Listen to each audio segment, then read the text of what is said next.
আজকে এবং আগামীকাল মহালয়া এই দুই দিন দক্ষিণবঙ্গের আবহাওয়া কেমন থাকবে আগামীকাল সন্ধ্যাবেলার আবহাওয়ার আপডেটে আলিপুর আবহাওয়া অফিস কী জানিয়েছে আর মাত্র কয়েকদিন পুজো বাকি পুজো উপলক্ষে আলিপুর আবহাওয়া অফিস কী জানিয়েছে আর দক্ষিণবঙ্গের পাশাপাশি উত্তরবঙ্গের আবহাওয়া কেমন থাকবে আগামী 6 দিন আলিপুর আবহাওয়া অফিস কী জানিয়েছে সব বিস্তারিত জানাবো। আপনারা দেখছেন top Barasat news YouTube channel. প্রথমেই জানাবো আজকের আবহাওয়ার খবর। আজকে কলকাতায় অংশত কোথাও কোথাও আংশিক মেঘলা আকাশ হবে, বৃষ্টিপাতের তেমন কোনো সম্ভাবনা নেই। আবহাওয়া দপ্তর জানিয়েছে অস্বস্তিকর ভ্যাপসা গরম আপাতত জারি থাকবে, তবে আবহাওয়া দপ্তর জানিয়েছে যে অংশত আংশিক মেঘলা আকাশ হবে আর বজ্রবিদ্যুৎ সহ বিক্ষিপ্ত বৃষ্টিপাতের পূর্বাভাস দেওয়া হয়েছে কলকাতার ক্ষেত্রে। তবে কোথাও আপাতত ভারী বৃষ্টিপাতের সম্ভাবনা নেই, বিশেষ করে কলকাতার মধ্যে কোথাও ভারী বৃষ্টিপাতের সম্ভাবনা নেই।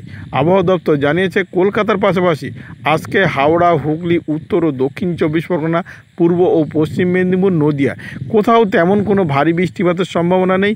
শুধুমাত্র অংশত আংশিক মেঘলা আকাশ, কখনো কখনো মেঘলা আকাশ, কখনো কখনো রৌদ্রের দেখা মিলবে। বৃষ্টিপাতের তেমন কোনো সম্ভাবনা নেই। বিক্ষিপ্ত বজ্রবিদ্যুৎ সহ বৃষ্টিপাতের পূর্বাভাস দেওয়া হয়েছে আজকের জন্য। এছাড়া বাঁকুড়া, বীরভূম, পুরুলিয়া এখানেও বৃষ্টিপাতের তেমন কোনো সম্ভাবনা নেই। আজকে বিক্ষিপ্ত বজ্রবিদ্যুৎ সহ বৃষ্টিপাতের পূর্বাভাস দেওয়া হয়েছে। শুধুমাত্র আজকের জন্যে বর্ধমান এবং মুর্শিদাবাদে ভারী বৃষ্টিপাতের পূর্বাভাস দেওয়া হয়েছে। এছাড়া দক্ষিণবঙ্গের প্রত্যেকটি জেলাতে আজকে হালকা বজ্রবিদ্যুৎ সহ বিক্ষিপ্ত বৃষ্টিপাতের পূর্বাভাস দেওয়া হয়েছে। আগামীকাল মহালয়া, এই মহালয়ায় কেমন থাকবে আবহাওয়া?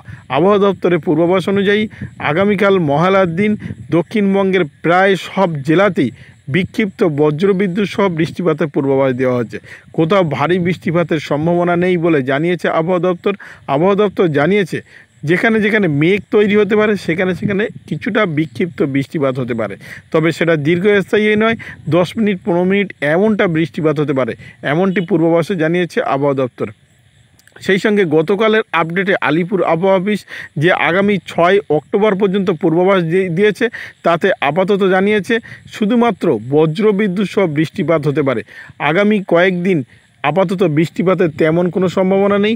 আস্তে আস্তে বৃষ্টির পরিমাণ আরও কমতে থাকবে, এমনটা পূর্বাভাসে জানিয়েছে আলিপুর আবহাওয়া অফিস। সেই সঙ্গে আবহাওয়া দপ্তর জানিয়েছে গত কয়েকদিন বৃষ্টিপাত হয়েছিল ঝাড়খণ্ড লাগোয়া কয়েকটি রাজ্যে, বিশেষ করে বিহার, ঝাড়খণ্ড, ছত্তিশগড়ে, আর তার ফলে বন্যার পরিস্থিতি তৈরি হয়েছিল দক্ষিণবঙ্গে। আপাতত কিছুটা কমেছে এই বন্যার পরিস্থিতি। অন্যদিকে উত্তরবঙ্গের আবহাওয়ার খবর জানায়। উত্তরবঙ্গে দার্জিলিং, কালিম্পংয়ে কিছুটা বৃষ্টিপাত কমলেও এখনও বৃষ্টিপাত জারি রয়েছে আলিপুরদুয়ার, কোচবিহার এবং শিলিগুড়ি জেলাতে। আজকে বৃষ্টিপাত কিছুটা কমবে।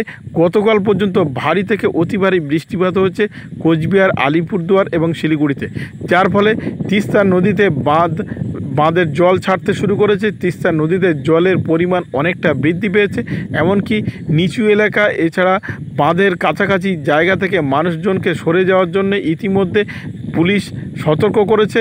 এছাড়া উত্তর দিনাজপুর, দক্ষিণ দিনাজপুর এবং মালদাতেও হালকা বৃষ্টিপাতের পূর্বাভাস দেওয়া হয়েছে। বিক্ষিপ্ত বৃষ্টিপাতের পূর্বাভাস দেওয়া হচ্ছে, বজ্রবিদ্যুৎ সহ বৃষ্টিপাতের পূর্বাভাস দেওয়া হচ্ছে। অর্থাৎ ভারী বৃষ্টিপাতের সম্ভাবনা আপাতত আজ থেকে আর থাকছে না, এমনটা আবহাওয়া দপ্তরের পূর্বাভাস। কোথাও তেমন কোনো ভারী বৃষ্টিপাতের পূর্বাভাস নেই। শুধুমাত্র আবহাওয়া দপ্তর জানিয়েছে কোচবিহার, আলিপুরদুয়ার এবং শিলিগুড়িতে বিক্ষিপ্ত বৃষ্টিপাত চলবে। বিক্ষিপ্ত বৃষ্টিপাত চলবে মালদাতেও, তবে অনেকটাই বৃষ্টিপাতের পরিমাণ কম থাকবে আজকে দার্জিলিং এবং কালিম্পং জেলাতে। তবে আবহাওয়া দপ্তর জানিয়েছে আগামী 6 তারিখ পর্যন্ত এমনটাই আবহাওয়া থাকবে। ভারী বৃষ্টিপাত বা অতি ভারী বৃষ্টিপাতের আপাতত সম্ভাবনা উত্তরবঙ্গের কোনো জেলাতেই নেই বলে জানিয়েছে আবহাওয়া দপ্তর। এই ছিল এখনকার আবহাওয়া খবর। ভিডিওটি আপনার কোনো প্রকারের উপকারে লেগে থাকে অবশ্যই লাইক, কমেন্ট, শেয়ার করবেন। সেই সঙ্গে চ্যানেলটি সাবস্ক্রাইব করার অনুরোধ রইল। সবাই ভালো থাকবেন, সুস্থ থাকবেন।